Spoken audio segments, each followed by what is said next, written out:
इन्नल हम्दुलिल्लाह नहमदुहु व नस्तईनुहु व नस्तगफिरुह व नऊज़ु बिल्लाहि मिन शुरूरि अनफुसिना व मिन सय्यिआति अअमालिना मन यहदिहिल्लाहु फला मुज़िल्ल लहु व मन युज़लिल्हु फला हादिय लहु व अशहदु अन ला इलाहा इल्लल्लाहु वहदहु ला शरीका लहु व अशहदु अन्न मुहम्मदन अब्दुहु व रसूलुहु अम्मा बअद फ़इन्न खैरल हदीस किताबुल्लाह व खैरल हदी हदी मुहम्मदिन सल्लल्लाहु अलैहि वसल्लम व शर्रल उमूरि मुहदसातुहा व कुल्लु मुहदसतिन बिदअह व कुल्लु बिदअतिन ज़लालह व कुल्लु ज़लालतिन फिन्नार। फ़अऊज़ु बिल्लाहि अस्समीइल अलीम मिनश शैतानिर रजीम मिन हम्ज़िहि व नफ़्ख़िहि व नफ़्सिहि बिस्मिल्लाहिर रहमानिर रहीम। इज़ा समाउ फ़तरत व इज़ल कवाकिबु इंतसरत व इज़ल बिहारु फ़ुज्जिरत व इज़ल क़ुबूरु बुअसिरत अलिमत नफ़्सुम मा क़द्दमत व अख़्ख़रत। रब्बि इश्रह ली सदरी व यस्सिर ली अमरी वहलुल उक़दतम मिन लिसानी यफ़क़हू क़ौली। रब्बि ज़िदनी इल्मा आमीन। अल्लाहुम्मा रब्बि ज़िदनी इल्मा आमीन। तमाम किस्म की तारीफ़ है उस रब के लिए जिसने ये जहाँ बनाया और इस जहाँ को बनाने के बाद इसी जहाँ के अंदर इंसानों को पैदा किया बनाया और उन्हीं इंसानों के अंदर से अपने नेक बंदों को नबी बनाया, रसूल बनाया। आखिर में प्यारे नबी जनाब मोहम्मद रसूलुल्लाह सल्लल्लाहु अलैहि वसल्लम को क़यामत तक आने वाले तमाम इंसानों के लिए रहमत बना के भेजा। दरूद व सलाम नाज़िल हो तमाम नबियों पर, ख़ास तौर से अल्लाह के आखिरी नबी प्यारे नबी जनाब मोहम्मद रसूलुल्लाह सल्लल्लाहु अलैहि वसल्लम पर अल्लाहुम्मा सल्लि व सल्लिम व बारिक अलैहि। सामीन, आज के इस जुमा के खुतबे के अंदर जिस मौजू के ताल्लुक़ से बातें होंगी वो है कुरान मुक़द्दस पारा नंबर 30 सूरह नंबर 82 सूरतुल इन्फ़ितार। इंशाअल्लाह इस सूरह की मुख्तसर तफसीर आपके सामने बयान होगी। अल्लाह ताला से दुआ है वो हमें इन बातों को सुनने के बाद अमल की तौफ़ीक़ अता फ़रमाए। इससे पहले कि इस सूरह के ताल्लुक़ से अल्लाह के नबी सल्लल्लाहु अलैहि वसल्लम की हिदायतें आपके सामने रखूँ, सबसे पहले मैं इस सूरह का तर्जुमा आपके सामने रख दूँ ताकि बात को समझने में आसानी हो। तर्जुमा समाअत फरमाएँ। इज़ा समाउ फ़तरत, जब आसमान फट पड़ेगा। व इज़ल कवाकिबु इंतसरत, और जब सितारे झड़ जाएंगे। व इज़ल बिहारु फ़ुज्जिरत, और जब समुंदर बह पड़ेंगे। व इज़ल क़ुबूरु बुअसिरत, और जब कब्रें फाड़ के उखेड़ दी जाएंगी। अलिमत नफ़्सुम मा क़द्दमत व अख़्ख़रत, हर नफ्स जान लेगा जो उसने आगे और पीछे भेजा होगा, यानी अपने अगले पिछले अमल को मालूम कर लेगा। या अय्युहल इंसान, ए इंसान, मा गर्रका बिरब्बिकल करीम, तुझे रब्बे करीम से किस चीज़ ने बहका दिया, धोखे में डाल दिया। अन्नज़ी खलक़का, जिसने तुझे पैदा किया। फ़सव्वाका, फिर तुझे ठीक ठाक किया। फ़अदलक, फिर तुझे दुरुस्त और बराबर बनाया। फ़ी अय्यि सूरत मा शाअ रक्कबक, जिस सूरत में चाहा तुझे जोड़ दिया, तेरी तरकीब की। कन्ना, हरगिज़ नहीं, बल तुकज़्ज़िबून बिद्दीन, बल्कि तुम तो जज़ा सज़ा के दिन को झुठलाते हो। व इन्न अलैकुम हाफ़िज़ीन, और यकीनन तुम्हारे ऊपर निगहबान, किरामन कातिबीन, इज़्ज़त वाले लिखने वाले मुतय्यन हैं, मुक़र्रर हैं। या नमूना मा तफ़अलून, जो कुछ तुम करते हो वो जानते हैं। इन्नल अबरार लफ़ी नईम, यकीनन नेक लोग जन्नत के ऐशो आराम और नेमतों में होंगे। व इन्नल फुज्जार लफ़ी जहीम, और यकीनन बदकार लोग जहन्नम के अंदर होंगे। यसलौनहा यौमुद्दीन, जज़ा के दिन, क़यामत के दिन, बदले के दिन उसमें जाएंगे। वमा हुम अन्हा बिग़ाइबीन, वो उससे कभी गायब नहीं होंगे। वमा अदराका मा यौमुद्दीन, तुझे क्या कुछ खबर भी है, तुझे कुछ खबर भी है जज़ा का दिन, सज़ा का दिन क्या है। सुम्मा मा अदराका मा यौमुद्दीन, फिर मैं कहता हूँ तुझे क्या मालूम कि ये जज़ा और सज़ा का दिन क्या है। यौमा, ये दिन तो ऐसा दिन है ना तमलिकु नफ्सुन नफ्सिन शैया, जिस दिन कोई नफ्स किसी नफ्स का मालिक ना होगा। वरन अम्र यौमइज़िन लिल्लाह, उस दिन अम्र जो है, हुक्म जो है, मामला जो है अल्लाह का होगा, अल्लाह के इख्तियार में होगा। तो ये है इस सूरा का मुकम्मल तर्जुमा जो आपने समाअत फरमाया। अब आइए आप चलते हैं इसकी तफसीर की तरफ और इसके तारुफ की तरफ। हज़रत जाबिर रज़ियल्लाहु तआला अन्हु से रिवायत फरमाते हैं कि हज़रत मुआज़ रज़ियल्लाहु तआला अन्हु ने एक मरतबा इशा की नमाज़ पढ़ाई। फ़तौवना, इशा की नमाज़ को लंबा किया आपने,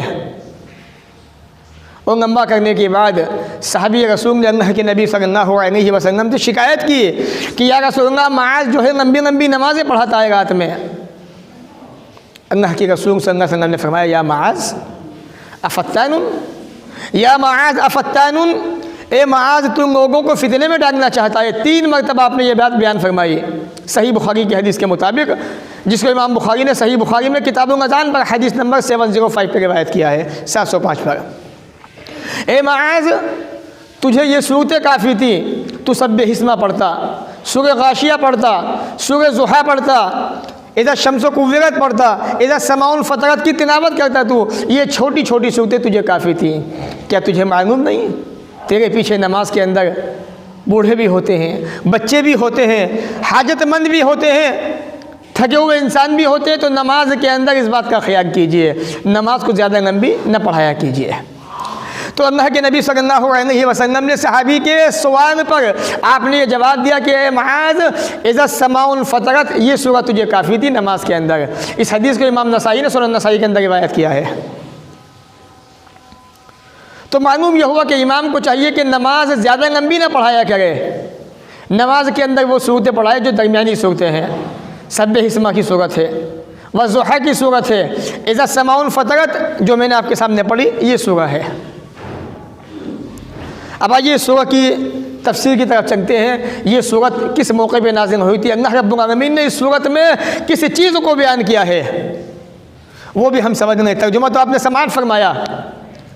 हज़रत अब्बास कहते हैं, हज़रत अबू बकर रज़ियल्लाहु तआला अन्हु ने अल्लाह के नबी से कहा, क़द शिब्त या रसूलल्लाह सल्लल्लाहु अलैहि वसल्लम, ये अल्लाह के नबी आप बूढ़े हो गए, सफ़ेदी आप पे दिखाई देने लगी।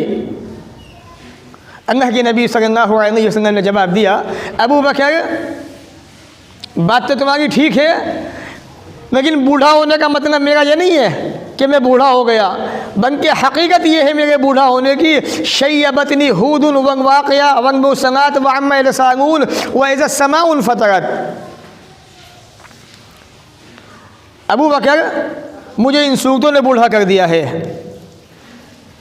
सूरह हूद, अल्लाह ने इनके अंदर क़यामत के खौफनाक मंजरों को बयान किया है। सूरह वाक़िया, अल्लाह ने क़यामत का पूरा नक्शा खींच दिया उसके अंदर, मुझे इस सूरह ने बूढ़ा कर दिया। वक़्त मुसनात 29 से बारह की आखिरी सूरह, अल्लाह रब्बुल आलमीन ने क़यामत का हिसाब व किताब बयान कर दिया उसके अंदर। सूरह नबा, क़यामत कैसे आएगी, क़यामत कैसे वाक़ होगी, क़यामत की तबाही का मंजर क्या है, क़यामत के खौफनाक मंजर क्या होंगे। अबू बकर, अल्लाह ने इस सूरह के अंदर बयान कर दिए, इस सूरह ने मुझे बूढ़ा कर दिया। वह इज़ा समाउल फतरत, ए अबू बकर, जब आसमान फटेगा, सितारे झड़ेंगे, तो वो मंजर कितना हैबतनाक, कितना खौफनाक होगा। अबू बकर, ये सोच सोच के मैं रोता हूँ, मैं तड़प जाता हूँ, बेचैन हो जाता हूँ। हकीकत ने मुझे इन सूरतों ने बूढ़ा कर दिया है। इस हदीस को इमाम तिरमिज़ी ने सुनन तिरमिज़ी के अंदर किताबुत तफसीर हदीस नंबर 3297 पर रिवायत किया है। तो रसूल अकरम के बूढ़ा होने की वजह क्या थी? इन सूरतों के अंदर जो अल्लाह ने क़यामत के, जहन्नम के खौफनाक मंजरों को बयान किया है। नबी अकरम सल्लल्लाहु अलैहि वसल्लम उनको सोच सोच के बेचैन हो जाया करते थे। हमारी बेचैनी का किस चीज़ में? दुनियादारी के अंदर है। आज कारोबार नहीं है, आज काम नहीं है, आज पैसा नहीं है, हमारी बेचैनी इन चीज़ों के अंदर है। नबी की बेचैनी क़यामत को सोच के हुआ करती थी, कब्र के मंजर को सोच के हुआ करती थी, क़यामत के खौफनाक मंजर के बारे में सोच के हुआ करती थी। इसीलिए अल्लाह के नबी सल्लल्लाहु अलैहि वसल्लम के ऊपर सफ़ेदी नज़र आने लगी थी इन सूरतों को पढ़ने के बाद। और इतना ही नहीं, अल्लाह के प्यारे नबी जनाब मोहम्मद रसूलुल्लाह सल्लल्लाहु अलैहि वसल्लम ने फरमाया, हदीस सुनन तिरमिज़ी किताबुत तफसीर हदीस नंबर 3333 3333।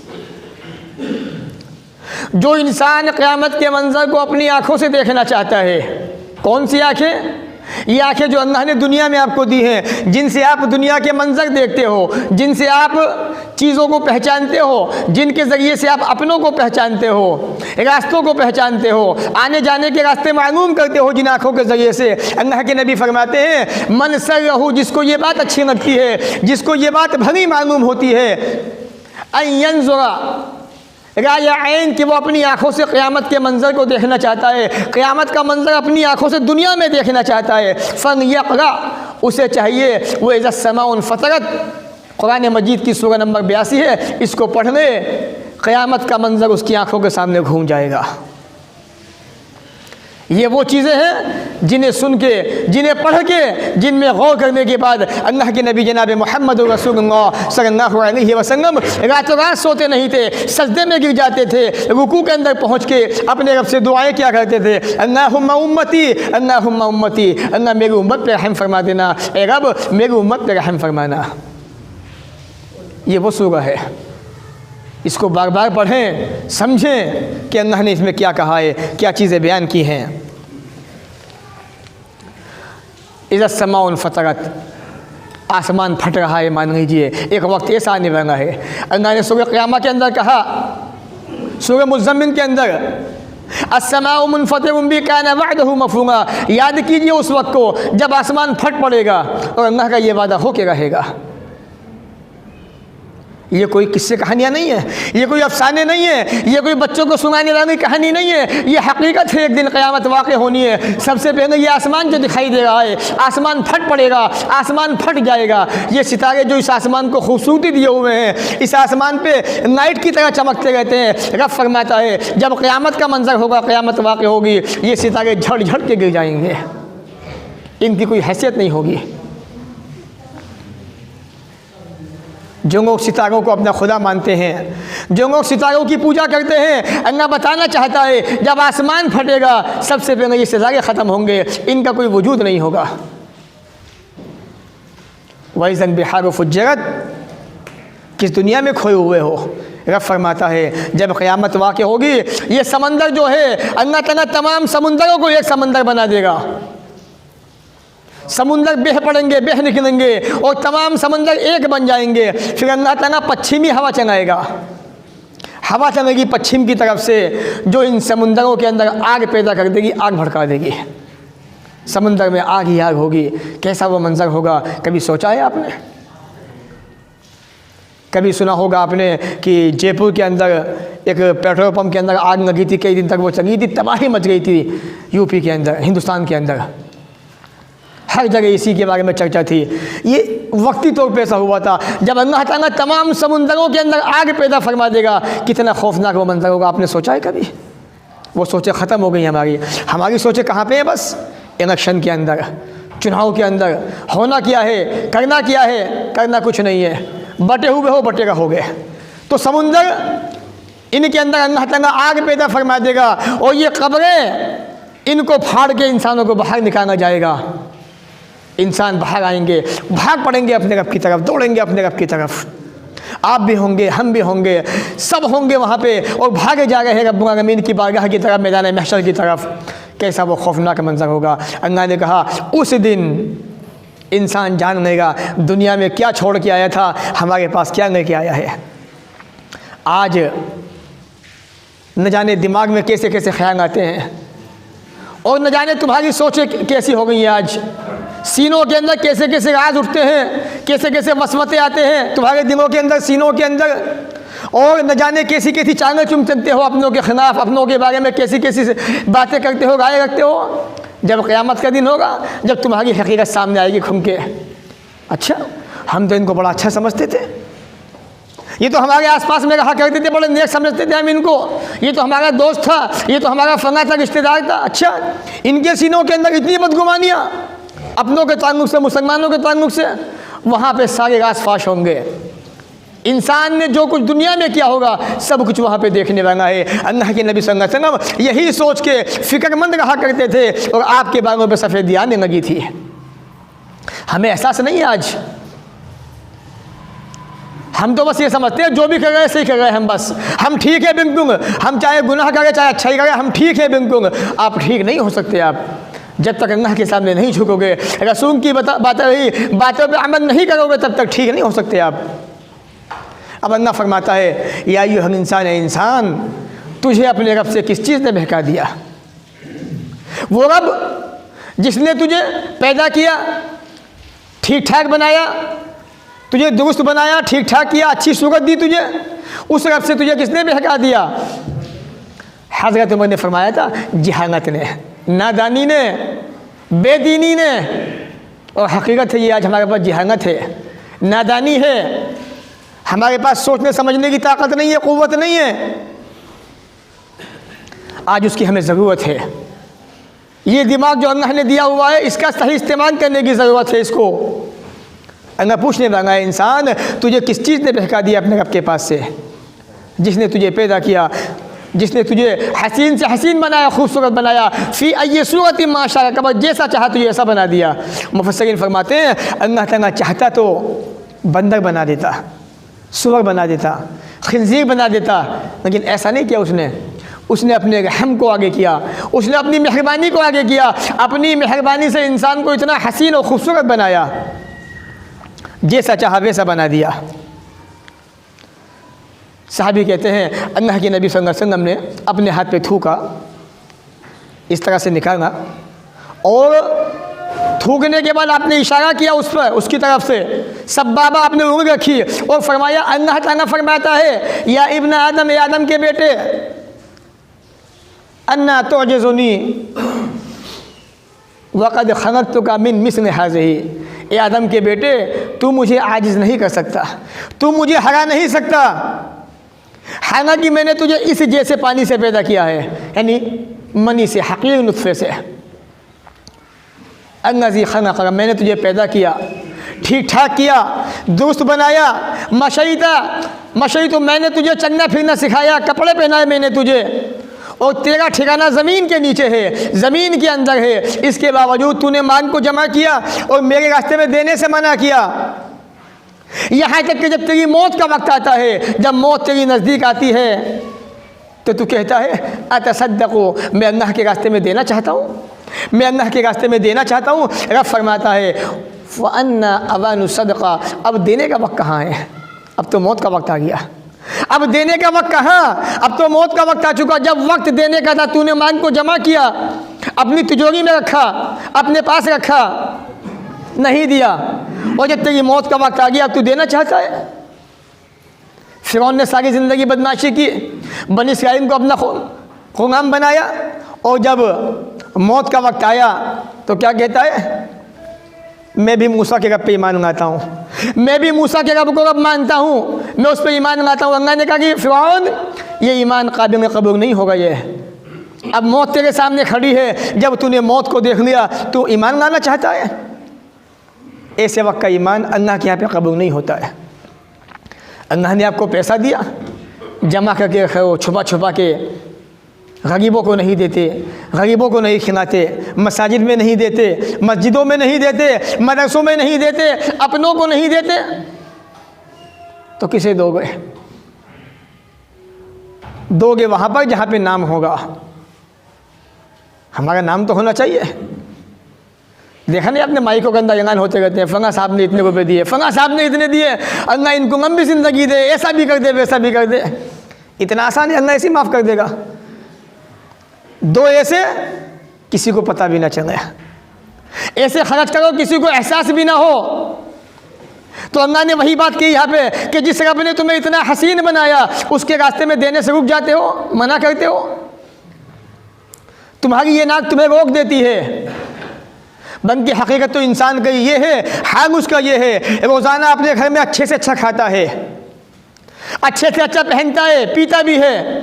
अगर उससे ये कहा जाए तुम्हें फला जगह का मिंबर बनाया जाता है, महीने पे तुम्हें 100 देने हैं, 200 देने हैं, तो उसकी नींदें ख़राब हो जाएंगी कि मैं कहाँ से दूंगा, काम तो है नहीं। अब बहुत सारी चीज़ें उसके सामने आती हैं और वो भागने की कोशिश में लगा रहता है।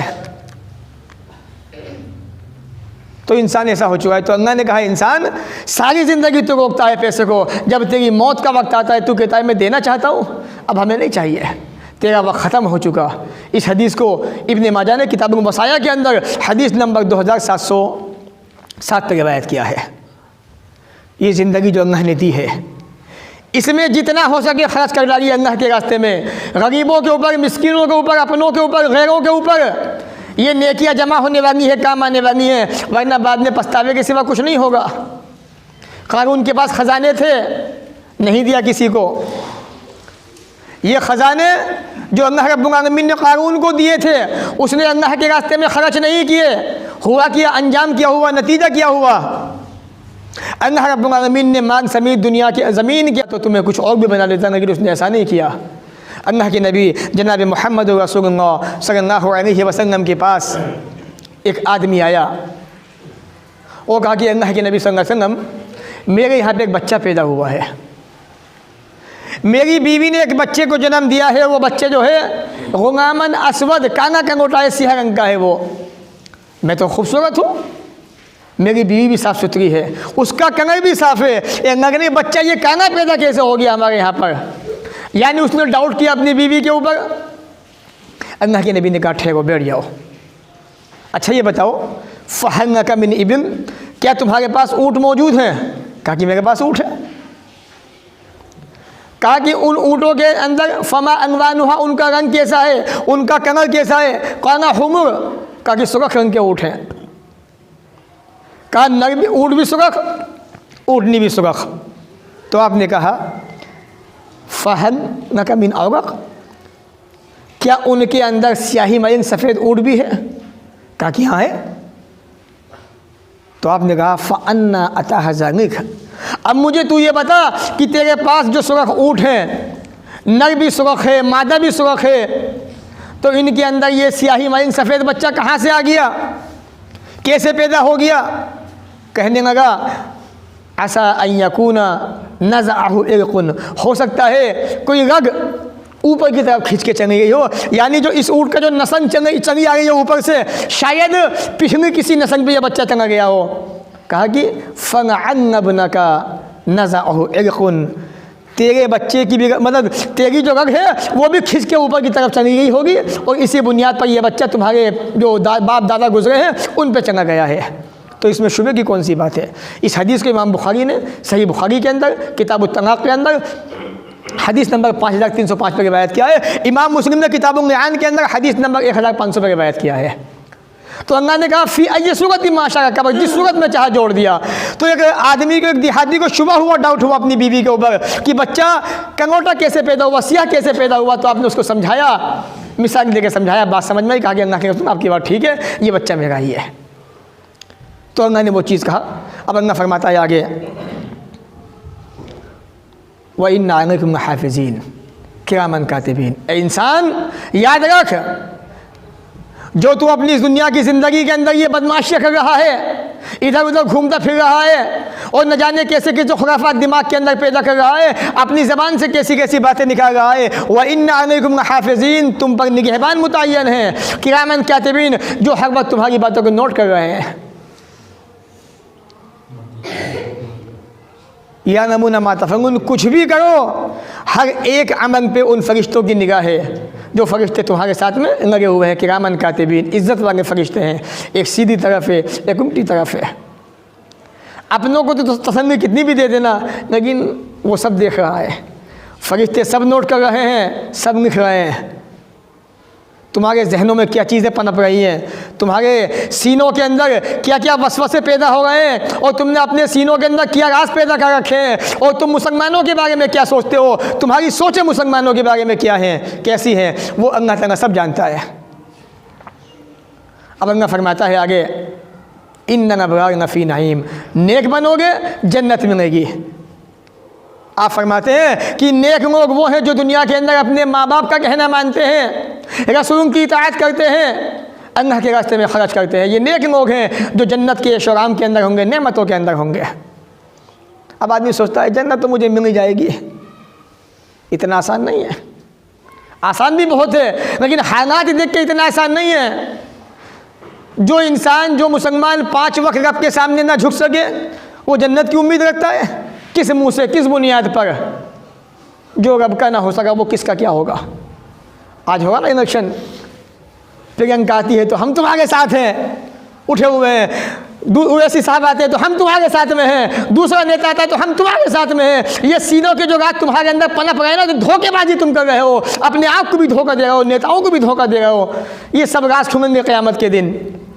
अखिल जी आते हैं तो हम तुम्हारे साथ में हैं। ये धोखेबाजी अल्लाह को पसंद नहीं है। ये मक्कारियाँ हैं। तो नेक बनो दुनिया के अंदर। वह इन अल्लाह फरमाता है नेक लोग जो है जन्नत के शोराम के अंदर होंगे। ये जो दिमाग है इसको पाक कीजिए, साफ़ कीजिए अच्छी तरीके से। वह इन फुज्जार नफ़ी जहीम, बदकार जो होंगे ना फरमान जहन्नम के अंदर होंगे। अल्लाह ने आपको अधिकार दिया है वोट का, चुपचाप डालिए वोट। आप जानते हैं हालात कितने नामुवाफिक हैं, नासाजगार हैं। और माफ़ कीजिएगा, आपके अंदर सियासत करने की समझ नहीं है अभी। बस जिधर भीड़ देखी चंग दी उधर उस तरफ। सियासत कहते किसे? किताबें पढ़िए पहले, अमीर मुआविया की ज़िंदगी पढ़िए, जानना चाहते हो सियासत के बारे में। सियासत कहते किसे हैं? उम्मा ने किताबें लिखी है सियासत के ऊपर, उन्हें पढ़िए अगर सियासत करना चाहते हो तो। वरना जिनके पास दीन का इल्म ना हो, दुनिया का इल्म ना हो, किताब और सुन्नत का इल्म ना हो, वो सियासत में घुस गए हैं, अंगूठा टेक, जिन्हें कुछ नहीं आता। बहरहाल तो अल्लाह ने फरमाया नेक लोग जन्नत के अंदर होंगे और बदकार लोग जहन्नम के अंदर होंगे। ये बड़ी अहम बात अल्लाह ताला बयान कर रहा है। और जो बदकार होंगे, नाफरमान होंगे, वो जहन्नम के अंदर जाएंगे क़यामत के दिन, बदलने के दिन। उससे कभी बाहर नहीं आएंगे, याद रखिएगा आप। अब रब आगे फरमाता है तुम्हें कुछ खबर भी है कि ये बदलने का दिन है क्या, जज़ा का दिन क्या है, सज़ा का दिन क्या है? ये तो वो दिन है जिस दिन बेईमानों को बेईमानी का और ईमानदारों को उनकी ईमानदारी का बदला दिया जाएगा। अल्लाह के सामने खड़े होंगे सर झुकाए हुए, रब का इनाम होगा। फ़अम्मा मन ऊतिया किताबहू, ए फरिश्तों इक़रा किताबक, इसका अमालनामा सीधे हाथ में दे दो, इसका अमालनामा बाएं हाथ में दे दो। ये जन्नती है, ये जहन्नमी है, ये जन्नत वाले हैं, ये जहन्नम वाले हैं। ऐलान हो जाएगा क़यामत के दिन। अब रब फरमाता है यौमा, आज का दिन तो ऐसा है कोई किसी का मालिक नहीं है। दुनिया के अंदर बहुत समझते थे अरे हम तो फंगा पार्टी से हैं, हमारी धाक बैठी हुई है, हम हमारी चलेगी, हम जो चाहेंगे कर सकते हैं। भूल गए मालिक यौमिद्दीन भी है वो। बदले के दिन, क़यामत के दिन बादशाहत उसी की होगी, इख्तियार उसके हाथ में होगा। 60 साल की ज़िंदगी को क्या समझते हो तुम? कुछ नहीं है, पलक झपकोगे यूँ ख़त्म हो जाएगी। वो ज़िंदगी हमेशा की ज़िंदगी है, मौत नहीं आएगी। चीखते रहोगे, चिल्लाते रहोगे काश मौत आ जाए, मौत आ जाए, मौत मिल जाए। मौत नहीं मिलेगी, सज़ाएँ होंगी, अज़ाब होंगे, परेशानियाँ होंगी, मुसीबतें होंगी, दिक्कतें होंगी। और रब की तरफ से मुतय्यन खौफनाक फरिश्ते होंगे जो तुम्हें सज़ा देने पर तुम्हें होंगे बस। तो रब फरमाता है यौमा, वो दिन ऐसा होगा ना तमलिकु नफ्सुन नफ्सन शैया, उस दिन कोई किसी का मालिक नहीं होगा। मालिक कौन होगा?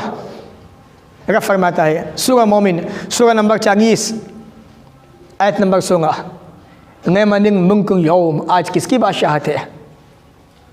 आज बागडोर मोदी जी के हाथ में है, वो अपने आप को बहुत कुछ समझते हैं। यूपी की हमारे माननीय मंत्री जी के हाथ में है, वो अपने आप को बहुत कुछ समझ रहे हैं। कभी अखिलेश के हाथ में थी, कभी मायावती के हाथ में थी, और ये समझते हैं कि अब तो देश हमारा है, वतन हमारा है। आए चले गए, अब नामो निशान बाकी नहीं रहे। अब ये भी है, ये भी जाएंगे, कभी इनका भी नामो निशान बाकी नहीं रहेगा। लेकिन रब की हुकूमत बाकी थी, बाकी रहेगी। वो रब कहता है आज किसकी बादशाहत है, किसकी हुकूमत है? रब कहेगा लिल्लाहिल वाहिदिल क़हार, उस रब की बादशाहत है, उस अल्लाह की मिल्कियत है आज जो तन्हा है, क़हार, ज़बरदस्त भी है। आज वो एहसास ख़त्म हो गए हमारे दिलों से कि अल्लाह के सामने भी जाएंगे तो रब को क्या मुँह दिखाएंगे। रब ने पूछ लिया ए फना बंदे तेरी ज़िंदगी दुनिया में कैसी गुजरी थी, वो एहसास ही ख़त्म हो चुका हमारे दिलों के अंदर से। बस सुबह होती है, शाम होती है, उम्र यूँ ही तमाम होती है, हमारी ज़िंदगी बस यूँ ही इन सियासत में गुजर रही है, आता जाता कुछ नहीं है। अगर अल्लाह के बंदो अगर जानना चाहते हो ठीक है, नमाज तो पढ़ो कम से कम। नमाज कहाँ पढ़ते हो? मौका नहीं मिला, वक्त नहीं मिला, खाने को वक्त था। इन नेताओं को जिनकी हैसियत कुछ भी नहीं है, इनको देने को वक्त था, नमाज के लिए वक्त नहीं था। रब पूछेगा कब्र के अंदर, फरिश्ते आएंगे कब्र के अंदर, क़यामत के दिन पूछेगा मेरे बंदे नमाज़ें कहाँ है तेरी? क्या मुँह दिखाओगे रब को? तो उस दिन बादशाहत उसकी होगी, हुकूमत उसकी होगी, उसी के सामने जाना है। एक जगह उसने फरमाया सूरह फुरकान सूरह नंबर 25 आयत नंबर 26 के अंदर, अन-मुल्क यौमइज़िन रहमान, आज हकीकी हुकूमत जो है वो रहमान की है आज वो, और ये दिन काफिरों पर बड़ा सख्त होगा। ये काफिर, ये नाफरमान, ये मुजरिम, ये गुनहगार जो आज दुनिया के अंदर अल्लाह को नहीं मानते, अल्लाह की तौहीद को नहीं मानते, अपने आप को बहुत कुछ समझ रहे हैं, क़यामत का दिन इन पर बड़ा भारी दिन होने वाला है, मुसीबतें इनके ऊपर ख़तरनाक आने वाली हैं क़यामत के दिन। एक जगह अल्लाह फरमाता है सूरह फातिहा के अंदर, मालिक यौमिद्दीन, बदले के दिन के मालिक तो हमें क़यामत के दिन के। तो अल्लाह ताला तमाम इंसानों को बता रहा है, समझा रहा है, ये दुनिया जो हमने दी है, कुछ भी कर लो इसके अंदर, आना हमारे पास है, तब बताएंगे तुम्हें। हम चाहें तो तुम्हें दुनिया के अंदर ज़रा सी देर में नेस्त नाबूद कर दें, लेकिन हमारा कानून ये नहीं है।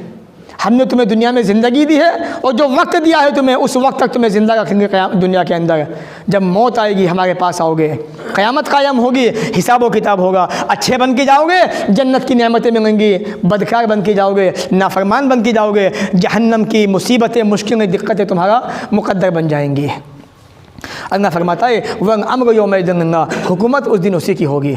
इसलिए ये दुनिया की ज़िंदगी है, संभाल लो अपने आप को, बचा लो अपने आप को, बना लो अपने आप को, और रब के अच्छे बंदे बन के चले जाओ, फ़ायदे में रहोगे। और ये दिमाग जिनके अंदर फतूर घुसा हुआ है ना, इस दिमाग को जिस तरह तेज़ाब के ज़रिए से जंग को साफ़ किया जाता है, अपने दिमाग को साफ़ कर लो किताब और सुन्नत के ज़रिए से। जानकारी नहीं है, किताबों का मुताला करो, और जानकारी नहीं है तो खामोश रहो, ज़बान से बोलो मत कुछ, वरना तुम्हारी ये ज़बान है तुम्हें जहन्नम के अंदर फेंक देंगे, पता भी नहीं चलेगा। अपने आप को बहुत समझते हो, बहुत अच्छा समझते हो। अल्लाह के रसूल की बहुत ही सुनन तिरमिज़ी के अंदर आपने सहाबी को नसीहत की कि नमाज, रोज़ा, हज, सारी चीज़ें बता दी आपने, और कहा कि मेरे प्यारे साथी एक चीज़ बताऊँ तुझे, ये सारी नेकियां जितनी भी है ना, ये हज है, रोज़ा है, ज़कात है, एक ऐसी चीज़ है जो इनको तबाह कर देगी, बर्बाद कर देगी। कहा क्या है? कहा कि वो तुम्हारी ज़बान है। इसलिए जो भी बोलें सोच समझ के बोलें। ये नसीहतें जो की गई हैं आपको, क़यामत के मंजर जो बयान किए गए हैं, इसलिए जो दुनिया में उलझे हुए हो ना, जो क़यामत को भूल चुके हो, अल्लाह के पास जाने को भूल चुके हो, उसको याद कर लो। जैसा आज नफ्सा नफ्सी का आलम है ना, कि कौन क्या होगा, कौन जीतेगा, कौन आएगा, कौन जीतेगा, किसको मिलेंगी वोटें, कौन ऐसा होगा, यही मंजर वहाँ भी होने वाला है। नफ्सा नफ्सी का आलम है, कैसे बचेंगे, कैसे जन्नत मिलेगी, कैसे बचेंगे अल्लाह के अज़ाबों से। ज़रा ये भी सोचूंगा थोड़ा सा फ़ायदे में रहोगे, तुम्हारा ही फ़ायदा है, नहीं करोगे तुम्हारा ही नुकसान है, हमारा कुछ नहीं है उसके अंदर। बताने की ज़िम्मेदारी हमारी है, समझाने की ज़िम्मेदारी हमारी है, अमल करने की ज़िम्मेदारी आपकी है। अल्लाह ताला हमें भी आपको भी नेक अमल की तौफ़ीक़ अता फ़रमाए, जब तक दुनिया में रखे, इज़्ज़त से रखे, ख़ात्मा भी हो तो ईमान पर हो। व आख़िरु दावाना अनिल हम्दुलिल्लाहि रब्बिल आलमीन।